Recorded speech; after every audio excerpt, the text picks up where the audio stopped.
வணக்கம் மக்களே. இன்னைக்கு நான் பார்க்கக்கூடிய படம் வந்து நான் சாமிரங்கா. இந்த படத்தோடைய ஸ்டோரி என்னன்னாக்கா, ஊருக்குள்ள ரெண்டு பசங்க வந்து அனாதையா வளர்றாங்க. அந்த ஊருடைய பெரிய மனுஷனுக்கு வந்து உயிருக்கு ஆபத்துங்கும் போது அந்த ரெண்டு பசங்க வந்து காப்பாத்துறாங்க. தன்னுடைய சொந்த வீட்லயே வந்து அடைக்கலம் கொடுத்து தான் பசங்களாட்ட வந்து அந்த பெரிய மனுஷன் வந்து வளர்க்குறாப்புல. ஆனா சொந்த பசங்களுக்கு இது வந்து பிடிக்க மாட்டேங்குது. இவங்க எல்லாம் வந்து வளர்ந்ததுக்கு அப்புறம் இவங்க அடைக்கலம் கொடுத்து அந்த ரெண்டு பசங்க வந்து வளர்த்தாங்க இல்லையா, அவங்களுக்கும் தான் சொந்த பசங்களுக்கும் வந்து ஒரு பகையாகுது. அது மூலியமா வந்து நிறைய பிரச்சனைகள் வந்து சந்திக்கிறாங்க.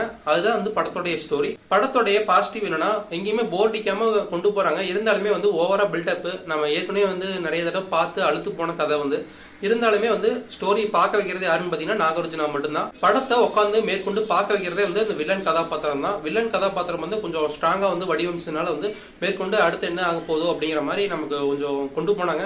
இருந்தாலுமே வந்து படத்தை வந்து கொஞ்சம் பாசிட்டிவா வந்து முடிச்சிருக்காங்க. இருந்தாலுமே வந்து அழுத்து போன கதைங்க, பார்த்து நம்ம நொந்து நூடுல்ஸான கதை தான். படத்தை வந்து போர் அடிச்சா மட்டும் நீங்க விருப்பப்பட்டா பார்க்கலாம். இந்த வீடியோ பிடிச்சிருந்தா லைக் பண்ணுங்க, ஷேர் பண்ணுங்க, கமெண்ட் பண்ணுங்க. நெக்ஸ்ட் வீடியோ சந்திக்கிற அளவுக்கு பாய்.